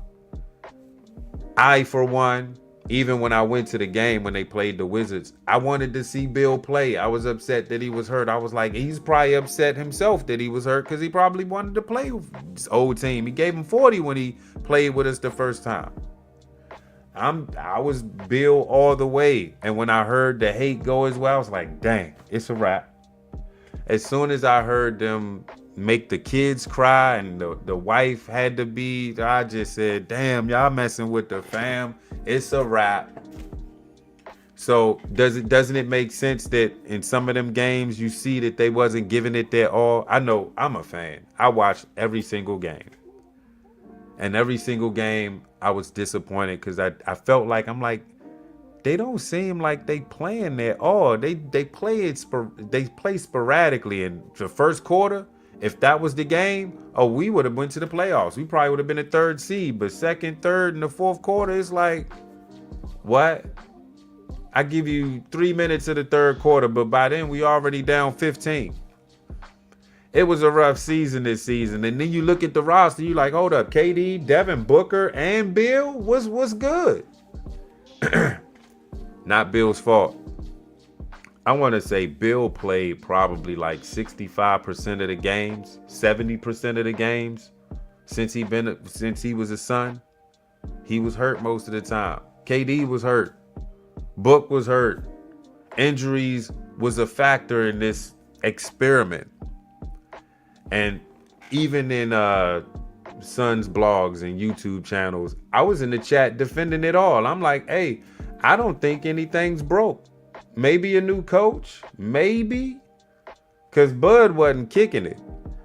We shouldn't have let go of Vogel, because he did an all right job. He got us in the playoffs. We was a winning record. Bud just flat out destroyed us. But I'm like, we bring in a new coach. We sit there with the All-Stars, Brad, KD, and Book, and we say, look, what will it take for us to get to the next level? You meet with them, you do that. But you know what really messed us over? I don't know who sparked that trade. The trade was it KD that, and I'm still up in the air. I'm a conspiracy theorist, so I'm thinking KD might have requested the trade at the end of the season or whatnot, and the GM was like, screw that, let's get him out of here as soon as possible. And he when we had the trade set up for him to go back to Golden State, he told him no. So media made it seem like that they went behind KD back. Now that still could be true. Damn, for real? It says, damn, the battery low. It says, and I might have to get up out of here too because the battery is actually low. Or I'll do this. How you gonna tell me the battery low and I got that much power in? Oh well. Bluetooth. Yeah, basically KD, and keep it all up in the nutshell because I'm trying to short it just in case the battery's low on this one. KD set the whole war off on Twitter with that laughing emoji, and then okay, so they say this is key because it says it came to a head when someone asked how he feels about the fans, and he responded, I hate them too. Toxic. I'm not going to dive into the responsibility that players have in this situation because hundreds of articles have been written about that already. This is about a pattern in the Suns community that echoes back several seasons. See, I don't know how bad it was. I'm on the East Coast looking in. I'm enjoying these teams. I remember when we went at least 8 to 10 years not being relevant at all, not even knocking on playoffs door. And then there came the bubble season. And then after the bubble season, we went up from there. I even told people 2 years prior to the bubble season, I said, hey, Booker gonna be something special. And hopefully he's as special as I think he's gonna be. That's gonna attract players to him. And shit, you see what we got thus far. But let's talk about the disrespect that started with the disappointment in 2021 with DeAndre Ayton. We're gonna see how he plays with LA. Some will say online hate is because, well, this is just because the big three was such a disappointment. They weren't winners and they never cared. Well, would you care if you're making the kids cry at the home game? That's kind of embarrassing, right? You got the Bama playing and all of a sudden he looking back and his kids is crying. That'll blow a dad. I know I ain't got kids, but I know if I'm hooping and I'm playing my ass off because I know the fans have been getting on me because I'm injury prone. I just want to come out here and make things right for Phoenix. I saw that in them sometimes. But when they kept coming at him, I saw it in the blogs, man, the YouTube channels. Y'all was at trade Beal. He got the worst contract. We know he got the worst contract in there, but you got to get Obama credit. The contract came from DC. DC got fleeced, but then is it our fault? We traded for him. We knew what we was getting. I'm sure before y'all traded for Beal, y'all knew he had a no trade clause. So we knew what we was getting ourselves into. The hate for Beal was real. The hate didn't come from me. I was on 2K busting plenty of ass with Phoenix with that big three. And I'm thinking the whole time I'm busting ass with Phoenix, like, why can't they get this shit right? You know who my starting center was? Guess. You guessed it. Bo. Yes. So this goes way beyond Beal and KD. This habit of crossing the line of healthy discourse and directly engaging players in a disrespectful way started with DeAndre Ayton and has escalated from there. Hey, look, I ain't on them blogs like that, but I could believe the hate for Ayton because I seen it on YouTube. This first time I really noticed that this was when DA made the ill-fated decision to talk about his video game habits. All of the gripes about Ayton were legitimate, but shortly after that, you saw more and more people tagging DA in posts that were ripping him to shreds. I think that's the problem. Bama's tagging him and memeing him to death. DA didn't really engage, but there were many instances where you could tell it was getting to him. By the end, it was bleak, as evidenced by his interview with Dwayne Rankin said the following. Okay, this is DeAndre Ayton's quote. I can feel the whole world hating me in a way. I'm the guy a lot of people point at, and I see it and I feel it. But mainly what I've been working on 5 to 6 days a week since we've lost is just motivating myself to change the narrative of what people think about me. That says he been on the blogs like shit. No matter you put it, I guess he meant no matter which way you put it, I feel like I have no fans out there and I can feel it because the whole world is saying it. My goal is over the summer is to change the narrative, just unlock whatever it is and just completely just focus on me and change the whole thing. Y'all going too hard on these fans, man. I wouldn't even focus on these fans. I'm getting paid millions and I'm obviously a good player. I'm playing in the best league in the world. Shut it up. If I'm in a slump, shut up, fans. If anything, don't knock me down. Uplift, suckers. And that's what I was doing on the East Coast. Hey, I gotta watch the games at 10:30. You Bama's got it at 6 or 7 o'clock. Shut up. We're gonna go to Landry Shamet. During that same time, our other source of ire was Landry Shamet. We booed, we posted hate, we reshared the poster by Gordon over and over, clowning him when he was the only one who got back on defense and put his body on the line trying to draw that charge. Then he had the huge game 4 in the playoffs, and there's an entire article on Twitter, apologies from Suns fans about how wrong they were. Huh. See, I didn't know that. Let's go with the video. Let's see it. I'm gonna probably have to share it. Oh no. Okay, never mind.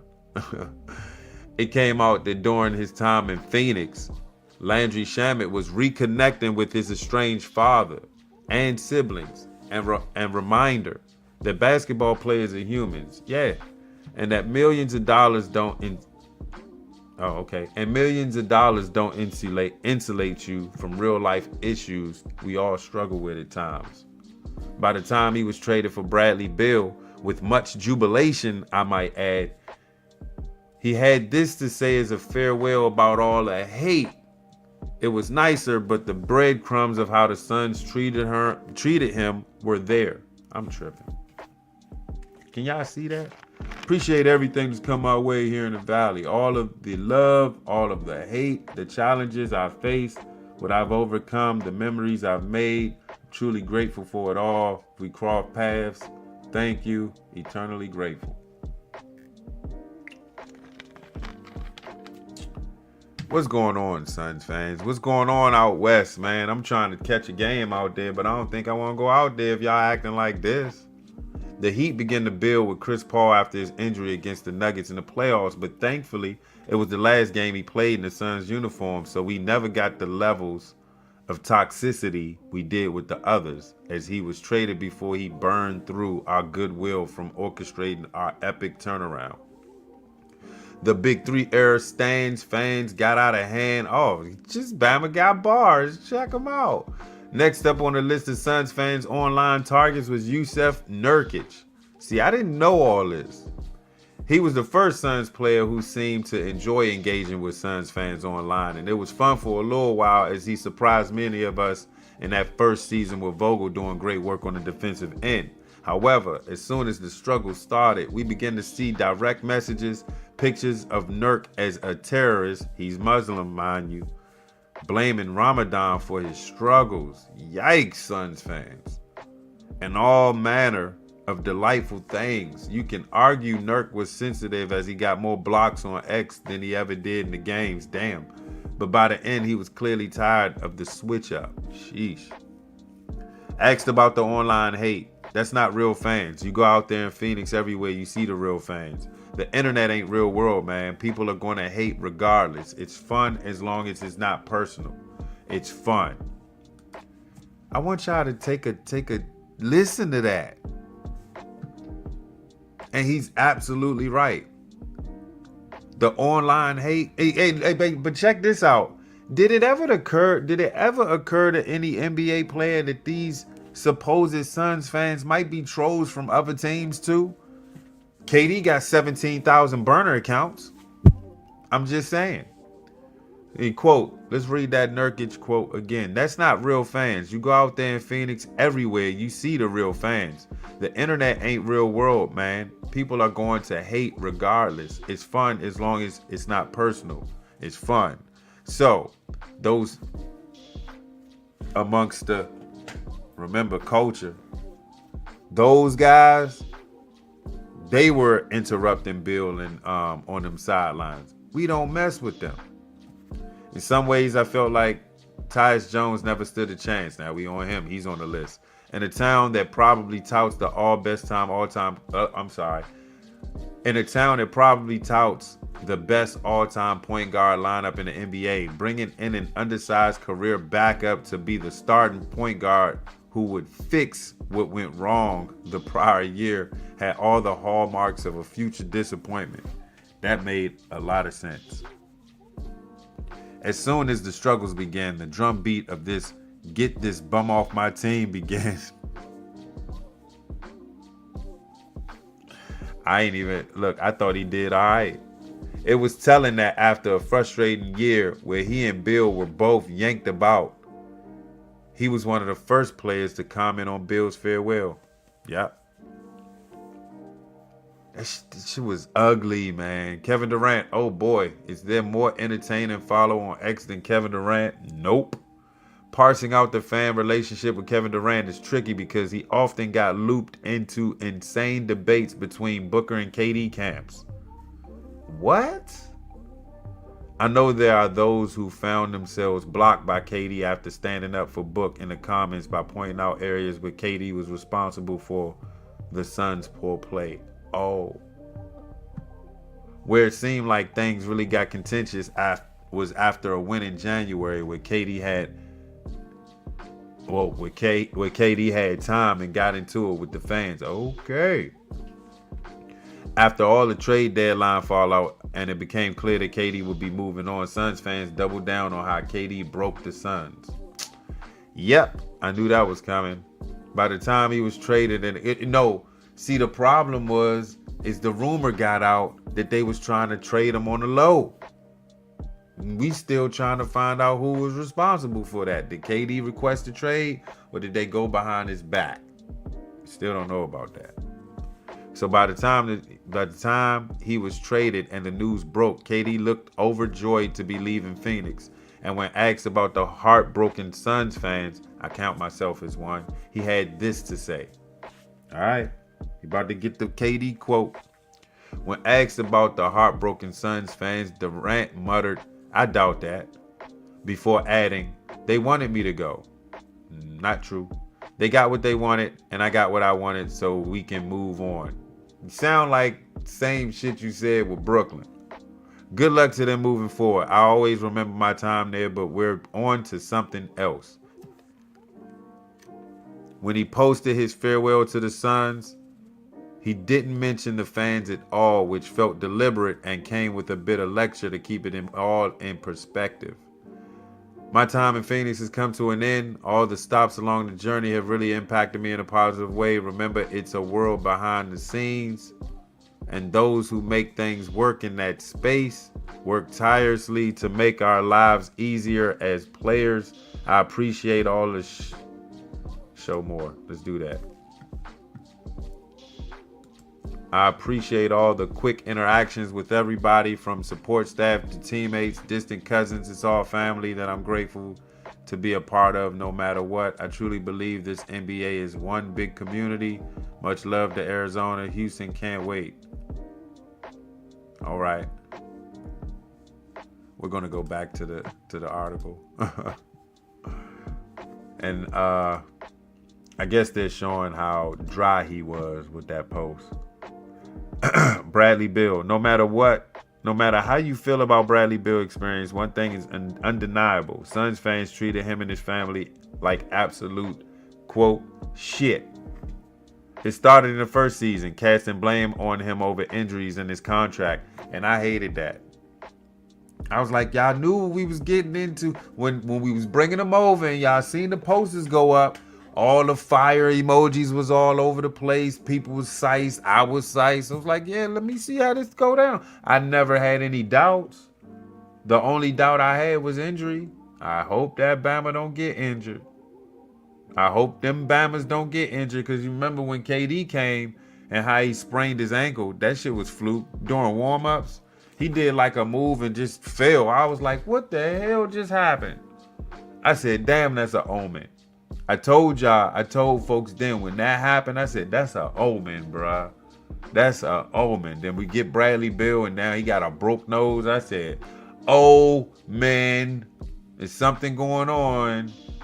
Then they going coach to coach. I said, we can only go further down from here, man. It's a wrap.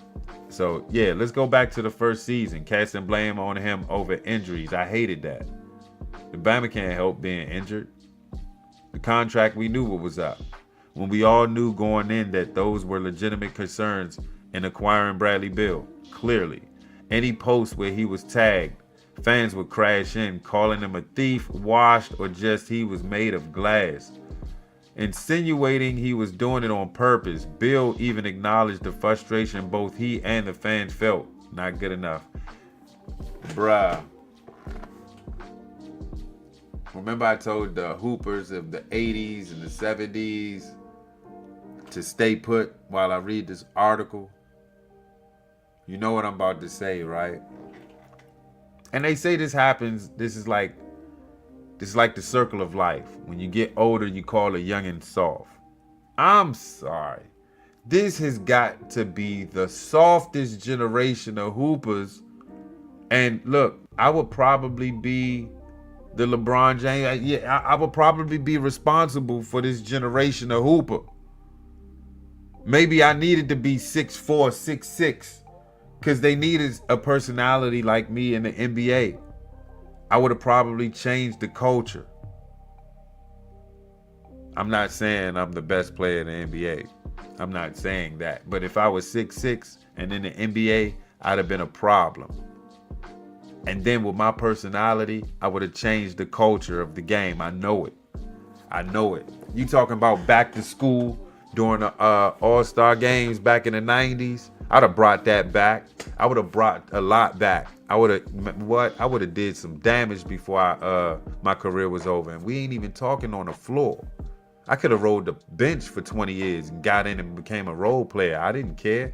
I wouldn't care. I'm getting paid, but I'm also giving back because this is the league that put me on the map and able to financially do for my family and my loved ones. Generations after generations after, I'm a millionaire. I'm gonna give back, but at the same token, I get paid too much to get on Twitter and interact with haters because I know they're there.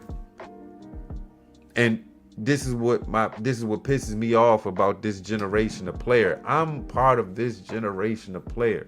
A lot of y'all was soft back then too. When I was talking my shit and busting y'all ass, y'all wanted to fight. Some of y'all hate me still. I've had my run-ins with folks that I just could not get past. Roach, shout out to Roach, best friend. Couldn't get past him. I think he let me win one time. We played one-on-one.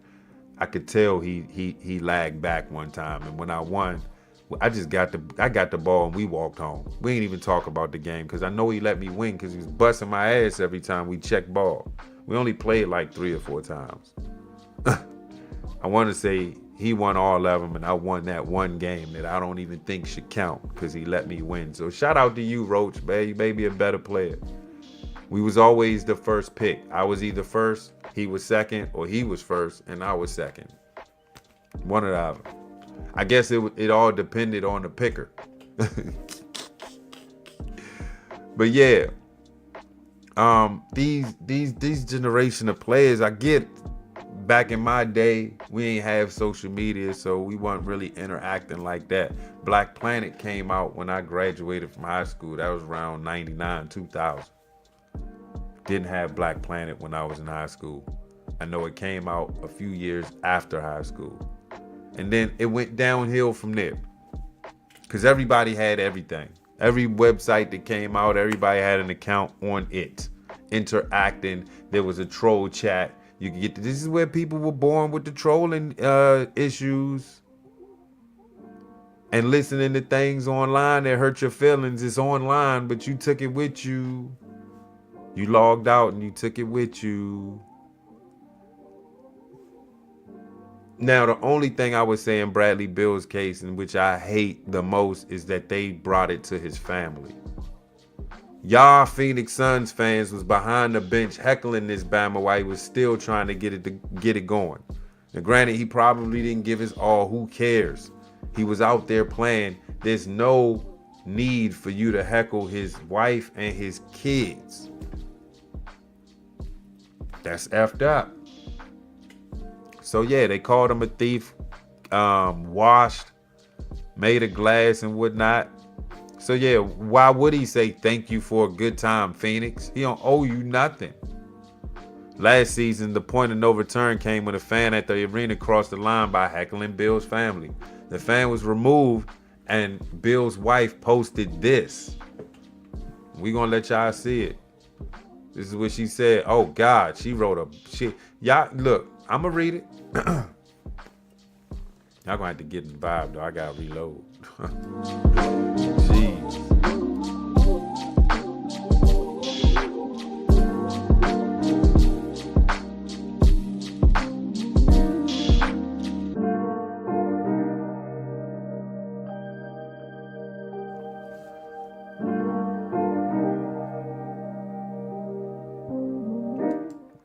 And see, I didn't know about the letter that she put online.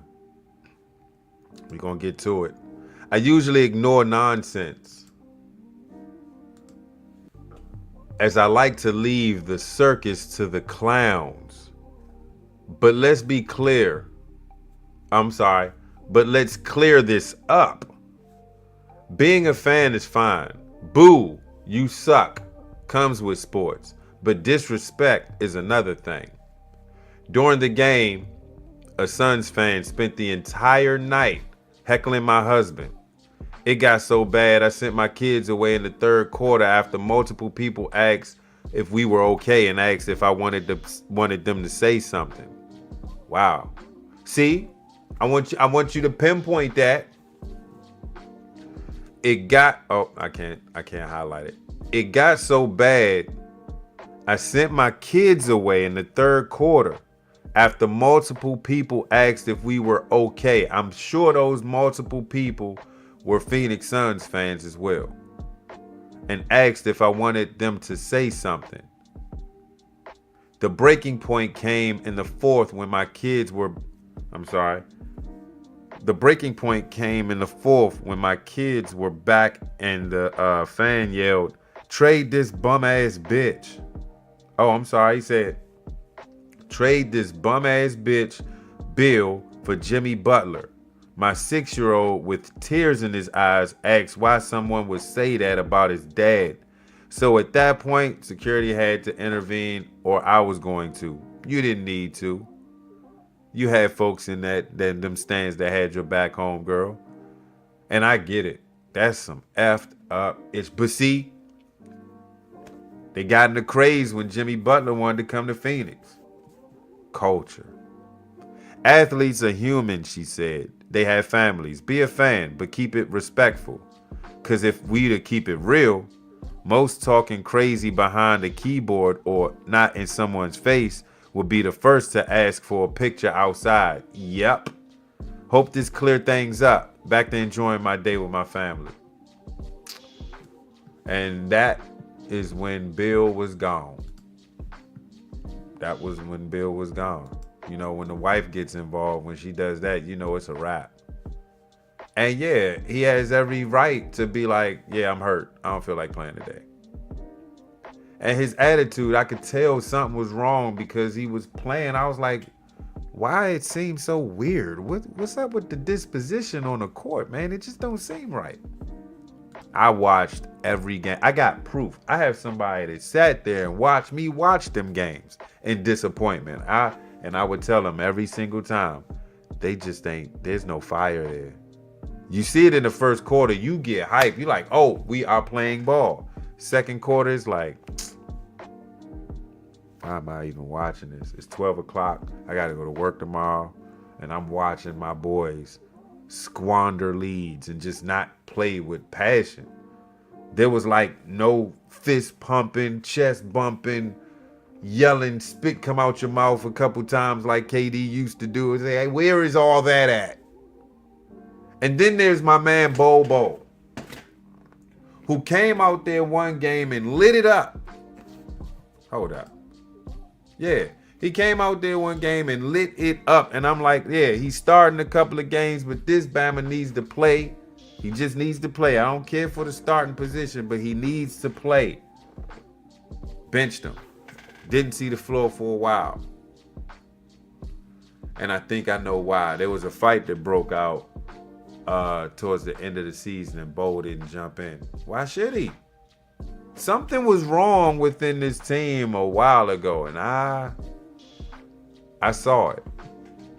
Gerald Bourguet captured Bill's thoughts on the matter later on. All I see is my wife and son crying on the front row, and my wife turned around and yelling at somebody, Bill said. That's never good. Family comes before any of this basketball shit. So I just wanted to make sure that she was good. And once the security was taking care of it, I'm like, we're good. We're not. It's bad enough to go after a player's family members, but fans continue to harass his wife online. That ain't a good look. Now, I question whether or not they were true Suns fans or were they trolls? Were they Wizards? Were they bitter Wizards fans from the trade? Just asking. We all know that Bill is a family first guy, and his attitude towards Suns fans changed forever at that point. I seen it. From then on, it seemed like he made it his mission to troll Suns fans any chance he could. His attitude in interviews became more snarky. His comment about being smiley and happy with his no trade clause made fans they were beefing. It all felt fair, if not unfortunate. Yep, in the end, the entire timeline was posts of Bill dressed as Osama bin Laden, calling him selfish. Ultimately, it mounted to Suns fans throwing a temper tantrum because they had no control, and Bill had all the cards, which he made sure to remind us of. It was toxic, unnecessary, and the behavior of the type of the fan base we've always tried not to be. Where do we go from here? So when we take stock, what does that mean going forward? If you list them out, we've made it clear to the NBA players that if you don't meet or exceed our expectations, not only will we complain, but we will go online and harass you, tell you to sacrifice your money, besmirch your whole career. I ain't never seen that word before, but I hope I knocked it down. Taunt your family and make you wish you'd never put on a Suns jersey. Just ask DeAndre Ayton, Landry Shamet, Yusef Nurkic, Tyus Jones, Kevin Durant, Bradley Beal if they think we have one of the best fan bases in the NBA.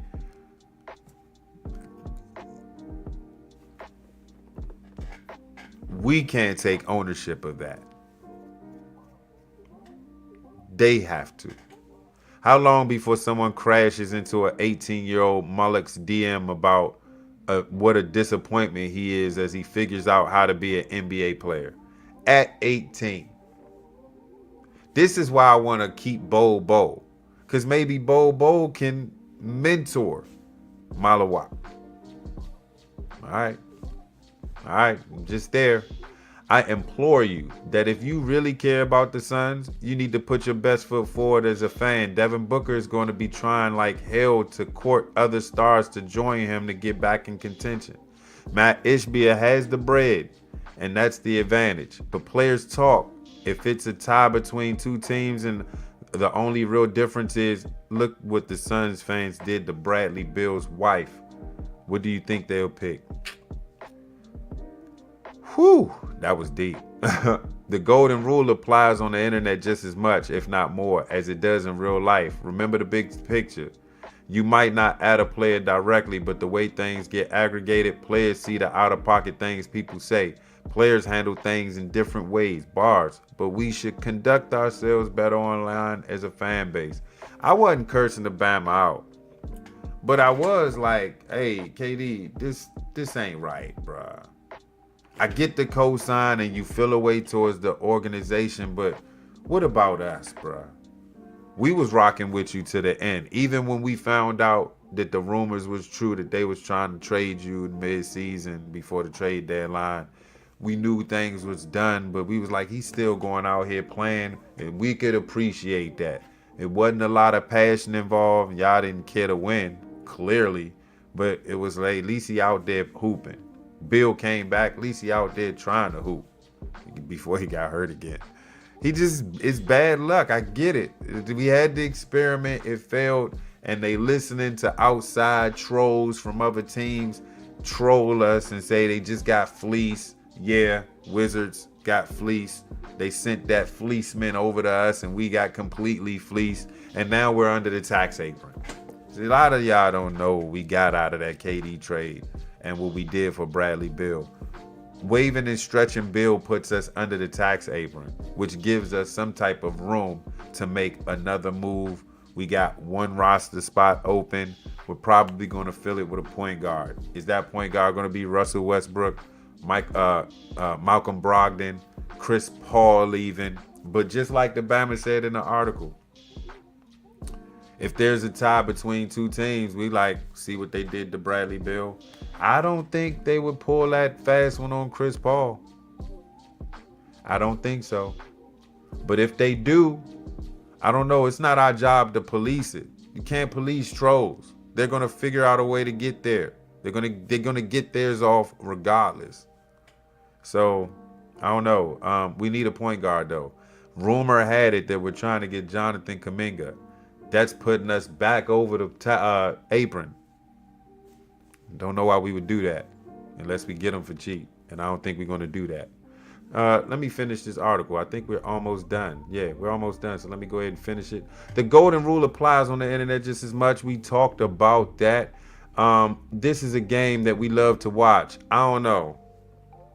Lately, not just Phoenix, I'm not really enjoying the state of the NBA, man. They not going hard enough for me, and I know something's wrong because when I play 2K, all these Bammers do online is shoot threes. They don't pass the ball around. No one's trying to dunk no more. I'm like, yeah. When I played 2K online, when it first came out, we was just trying to funk and dunk all day, throw lobs. Y'all Bama shooting from half court now and then making them, by the way. These players just like invincible. They can't be touched. They got 100 on their card and they can't miss nothing. It's not fun. So here I am playing traditional basketball, busting ass. Oh, hit me up, Mr. Cool. Add the extra Z. I'm on PSN. Oh, I don't duck no rec. Send me one. So let me get back to what we were talking about. This game is we love to watch. Yeah, they not playing hard enough for me. None of these teams. I think it's the LeBron effect. This generation got to go. The Booker generation, I'll say like 30 and under. We need them to take the reins now. All 30 and over, 31 and over, it's time for them to go. That whole crew, that generation of baller, they created what we see today sometimes. It's soft. You see how they dress when they get drafted? I'm like, God, man, who dressed you? Your sister? Anyway. Okay. All right.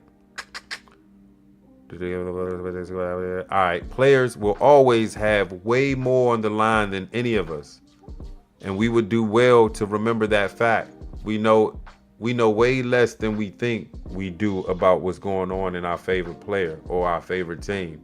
And that just might be double for the player that we despise, clearly. Robert Horry, the most hated son, yes, indeed, maybe of all time, was dealing with his daughter's chronic disease when he was with the Suns. Damn. Which ended up being fatal. Damn. Didn't know that. Thank goodness X didn't exist then. Oh, what? What? If we do that, the way they go, sheesh. So in the end, when you're pissed at a player, but maybe put your Twitter fingers at rest and take a walk and remember that it doesn't really matter in the end, no matter how big of a fan we are. True words spoken. I think we take this fandom thing too far. I ain't got time for it. When they lose, like usually years ago, I'll watch a Suns game and let's say the Suns are getting blown out. Well, I'll continue watching because I feel like, hey, I stay for the wins. I got to stay for the losses.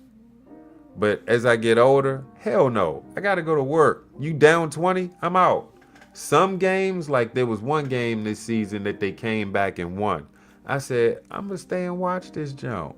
And Lord, hey, that's when even fans in the stands was leaving. I stayed and watched and we came back and won that game. I forgot what game that was, but I could look it up. I loved it. So yeah, put your Twitter finger. I think a lot of people need to put Twitter fingers down anyway. Maybe I need to take a rest, not on Twitter. I'll probably say maybe IG, but I be on point with my IG rhetoric. Mess with me out that jump. Shit. And mark my words, this is him speaking. If we continue the way we've been, we will lose Booker. Of course we will. I don't know. We might get him to request a trade after this season. He's the most loyal player we've ever had and took us further than any in our franchise history. But I've seen the subtle change in how Suns fans talk about him, and you can bet he sees it too. He has willingly taken the pressure of all our aspirations on his shoulders. He did by signing this extension. And we should be grateful for that. And we should, oh, look, I'm sorry. Look, I did not know that the next line would be what I just said. I was ad-libbing, but then it came out that it was written. So me and him on the same page. But every human has a breaking point. If we're not careful, we could find the next ungracious exit could be one that hurts the most, Devin Booker. So while it's easy to be mad at Bradley Beal, maybe we should all take a moment to reflect on how we show up as a fan base. Control what we can control, which is the things we do and say, and let go of the things we can't. And maybe we can find a little bit more of what Bradley Beal offered to us. Peace. The deuce. I really enjoy reading that article. It was right on point. Maybe 1% or 2% of things he said I disagree with, because KD sparked some of that rage from them folk. All you gotta do is poke the bear a little bit before that bear be like, "What the you say to me? God damn it! I want to let what?" And then you got traded to the Houston Rockets, so it was easy. So yeah, man, the culture. I don't know this. I tell you what, I'm really debating over the summer. I'm really debating renewing my NBA League Pass. I'm really debating because I don't want to see LeBron and Bronny. I don't know what the hell they got going on over there in LA. I'm not interested in the nepotism, and I get there's a lot of old players, kids is out here in this league. I get it. I just want to see some good hoops, man. Look, there was times where I would go to kids' games, even like, you know, women I dealt with, they might have kids. I'd be at their games, and people would assume that I'm gonna root for the boy or girl I go see at the game. Nah, I'm rooting for good basketball. I don't care who wins. I'm not coaching them. I don't care if you win, little Johnny. I just want to see good basketball, and I especially want to see you rock out because I coached you before. Usually they rock out. But yeah, nah, I just want to see good basketball, and I don't think I've seen that in the NBA. Maybe it's my team, because I did see some good NBA games last year, but not a lot. Like I don't really press. I'm not really pressed to get on NBA League Pass, because when I watch the games, I'm like, dang, if they shoot another three, I'm out. And lo and behold, that next possession, they jacking up a 30-footer. I'm like, nah, I'm out of here, man. I'm not about to see the three-point contest in the regular season. I do like the mid-season tournament. I like the play-in game. It makes every team in the league play to a certain point. When they know they can't reach the play-in game, they say, oh, man, fuck it. Put the third string in. Let the G Leaguers play. I'm going to go ahead and rest my body for the next season and get ready. We ain't making it to the playoffs. I get that. But it's that passion that we're missing. Storylines. No one hates each other anymore. Like what I want to see this season, I want to see Booker with flames in his eyes. When you play Houston, you bust Houston's ass. When you play the Clippers, you bust the Clippers' ass. And I'm not just talking about Devin Booker. I'm talking about Jalen Green, Dylan Brooks, the rookies we picked up. All y'all. Y'all have to play with a chip on your shoulder if you want that support. And yeah, this group, we're going to have to put these little rugrats in check. We can't be missing out on this one. This is the second opportunity we may have to not fuck it up. A good retooling, rebuild, if you will. We got a lot for KD. We got to make it work. Jordan Knott, if you need some help, call your boy. I'm completely free. These schools ain't picking me up. I apply every year, but they hating on me. I think I'm blackballed in PG County. I'm Kaepernicked. So if you need some help, Jordan Knott, I'm your man. Check my credentials. Hey, man, I told you I was going to rant on. I'm about done. Let me hear from you guys. Are y'all enjoying the NBA as it stands? Do y'all feel like it's taking a decline? Because that's the talk of the town. The ratings did go down. Comment below and let me know, man. This is alive. You know who I be. You know who I am. I catch y'all when I catch y'all. And eat your vegetables. Stop eating burgers and fries all day. It's bad for you. You know what I'm saying? Be good, man. Have a nice weekend. I'm out.